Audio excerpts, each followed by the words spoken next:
In the Sound Lab tonight here on Triple J, joining me live is Luke Vibert, aka Plug, Armin Andrews, Wagon Christ, Carrier District, lots of different pseudonyms, but also obviously Luke Vibert. Welcome. How are you? Yeah, very good. Thank you for having me. No worries. It's great to actually have you in the Sound Lab studio. It's been a couple of years since you've been performing in Australia for the Big Day Out a little while ago. You played in Perth last Friday night. How was that one? It was really good fun, but very kind of unusual surroundings, really, because we had a different gig organised in Perth, but then I think that Perth promoter dropped out kind of at the last minute, so we got this funny prom do with loads of nice people who were very surprised to see me, and I was quite surprised to be there. So you actually played at a totally different venue than you were supposed to? Yeah, it wasn't even really, it was a venue, but kind of half gallery, half venue thing. A really nice place called Art Rage in Perth. I think they get a lot of help from like the council and stuff to put on arty stuff there. Oh, okay. Really, is that something nice. you have to be pretty flexible quite often in your career? Just simply things change at the last minute, you just have to go with the flow? Yeah, and I can only ever take gigs one by one, so I can only think about my next gig, really. I can't think about the one after that, even though I'm like now booked up till November. I just can't imagine that at the moment. I have to take it one at a time, so it's very much like, yeah, each time is kind of different anyway, always for me. With so many gigs coming up, you said you're booked up to November. I mean, when do you actually get time to sit down and write music? I know the last release was under your own name, Luke Vibert, which was Lover's Acid. I mean, what have you been working on since then? I'm sort of always working on stuff, really. Like that's the good thing about the modern kind of computer technology business, because in the old days I had to start a track and then finish it before I could ever do another one, but in these days you can just store so much information on computers, so I've always got stuff on the go, really, when I'm travelling or when I'm at home or any time. It's always good time for making music. But don't you find that there's always a place that's easier to write in, or are you able to sort of sit down and do it wherever you are, no matter where you are in the world? Funny enough, like finishing them off, I really like to be at home, but I can always get stuff going wherever I am. I kind of just loops or more simple kind of stuff. But yeah, when I finally come to like arrange it all, then yeah, I like to be comfortable at home usually then. Are you sort of always a couple of albums ahead when you're actually working on the music? I know that you've been in Japan and you've done Auckland and you've done Perth and you've got, you know, the gigs in Melbourne and Sydney coming up next weekend. I mean, what are you actually working on at the moment? It's funny, I don't really think of it as albums at all. I just work on music, and then when I come to do an album, then I just listen to all the tracks and see what works with other tracks. But yeah, I just take each track as it comes and try and make it as good as I can, and I'm not thinking of Carrier District or Eamon Andrews or even Luke Vibert or anything. I'm just a person making a track as best as they can, and it's just maybe a few weeks after when I can finally listen to it objectively and think, oh yeah, that would go well with these tracks or something. But yeah, when I'm doing it, it's just very in the moment kind of. So you're just simply writing music as a fella? But yeah, basically. But with so many monikers, like, you know, like Carrier District and Armin Andrews, Wagon Christ, I mean, when do you know that it's going to slot into a certain style or a certain name that you've produced? Yeah, I know, it's kind of always a bit up in the air, really. Sometimes I think I have to really question it and think, does that actually fit together? But usually it's just, I need a bit of time. Whenever I finish them, I always think they're good, and it then just takes me a while to actually realise, oh no, it's not that good, or oh wow, it's wicked, or whatever it may be. But it takes me a while because I'm always too close to them at first, so. For sure. So there's not a different sort of way of composing for, say, Wagon Christ than there is for music under your own name? No, I mean, I sort of have different ways of working, but that's nothing to do with the aliases. Usually I'm on my computer, but occasionally I get fed up with like staring at the monitor or something, so I'll get out some old analogue synths and drum machines, and then that'll sound much more kind of acidy and electronic, which I suppose could be construed as like maybe a warp thing or something. But it's just really a different method of working, because it gets boring after a while doing all the same kind of stuff on the computer. Excuse me. For sure. I'm talking to Luke Vibert here in Triple J Sound Lab, who is in the country. He's doing some dates in Melbourne and Sydney this coming weekend. I mean, talking about getting off the computer, sick of the monitor, Luke, and you get out some pieces of equipment. I mean, what are your favourite pieces of equipment? What do you always go back to?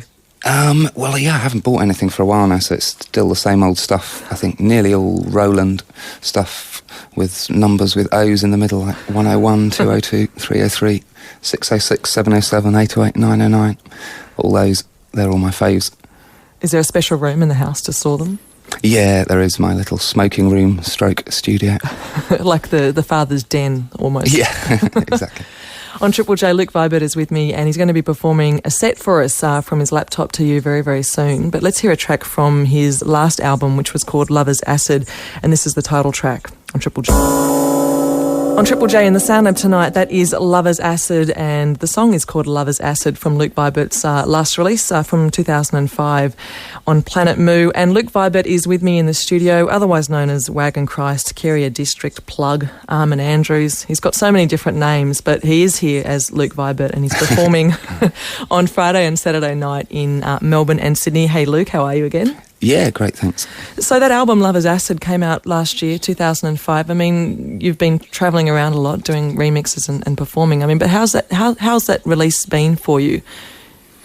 Well, it's funny really because it was a kind of compilation album in a way of I did 3 EPs in the 90s on Planet Mute, and that CD's just actually those 3 EPs kind of collected together and put out.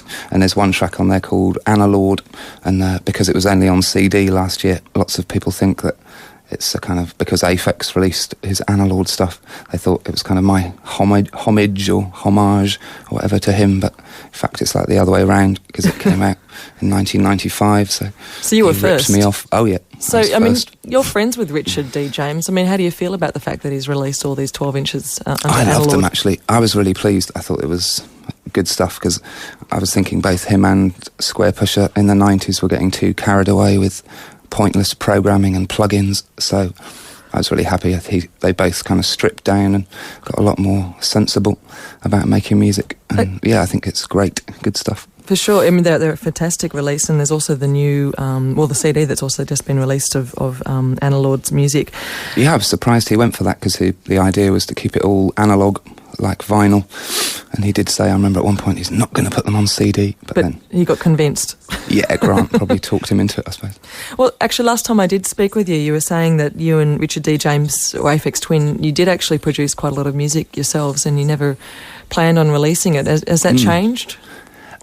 No, I mean, we actually haven't done anything for quite a long time now, but yeah, they're just not really releasable or something. They're just jams usually. We just jammed a lot together. He'd get a mad new keyboard and we'd try it out and make a kind of record it while we were doing it, but really they're like usually an hour long, kind of just pointless, crazy acid jams, and I listen to them occasionally and they're quite cool, but yeah, I don't think either of us would ever want to release them. Keep it to yourselves. Yeah. It wouldn't be the first time because we've got so many thousands of unreleased tracks anyway.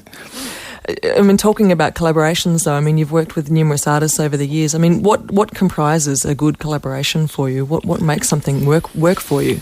I think when you're not too similar, when you've both got different things to offer, I think that's always the best thing. Like the 2 times I've had really nice collaborations with people was with BJ Cole and with my friend Jeremy, and I think that's because we were really different and we brought totally different things to the table. I think when it's 2 similar people, then it can be a bit like treading on each other's toes, and it gets a bit uncomfortable and a bit sweaty sometimes. Well, there's all that competition as well in order to outdo each other. How do you avoid that as an artist? I just didn't really with like Richard and Tom. We just literally fight over synths or whatever. No, I'm going to program the drums, and it's just a bit like that really. Well, last time you actually did perform in Australia, it was with Luke, with Aphex Twin at the Big Days Out. I mean, in terms of your live show, I know you're about to perform a set for us, which is great, but I mean, how has it changed or mutated over the last few years to where you are today? Well, I suppose it just the biggest change was when I decided not to play records anymore, which was like about 3 years ago, and that Big Day Out was kind of, I'd probably only been playing on the computer then for about 6 months, so I wasn't that comfortable really, but I'm using the same program now that I did then, but I've just sort of got my head around it a lot more, so now it feels a lot more live. I can kind of really mess around with the stuff and it kind of make it more my own. For sure, being more musically adventurous. I mean, when you do have so much music on there, I mean, is it hard to not pack in too much to actually be adventurous, to find some different types of expression? Yeah, I mean, the one I usually do, which I berate myself for, is I just drop stuff in too quickly. Sometimes it'd be nice to just play a full track, but that's not going to happen really, because it's just too tempting to, put the next thing on and play around. And play around with it. Well, what are we going to be expecting, or what can I expect from the set that you're about to do for us here in the Sound Lab? I know my first track's going to be off the next Carrier District EP, but that's the only one I've kind of got ready, so after that I'm not sure. But I think I'll try and play all my own stuff, at least some new bits and bobs. Which sounds fantastic. Well, you've got a new Carrier District EP coming out. Yeah. What else have you got releasing soon? I think just out literally at the moment, or at least in Japan anyway, last week, they had another Reflex one, which is Amen Andrews versus Spackhand Luke, which is just both me again, but kind of... Against each other. Yeah, I mean, that was Grant's idea, really. It's just a load of my tracks, but jungle kind of ones, and then also my attempt at whatever they call either grime or dubstep or UK garage, or it's got about 1 million names, but kind of London urban filth music. And so, yeah, that was Spackhand Luke is the name for that stuff. And it was Grant's idea from Reflex to put them together, fighting each other. Battling I think yourself. that's out just about now. And then hopefully a Warp one, not too far away, another Luke Vibert Warp. And of course, Wagon Christ. I know everybody asks you about this, but can we hear Wagon Christ soon? Yeah, a bit later, like they're saying next spring or something. Fantastic. That's when they're penciling me in. Ninja tune.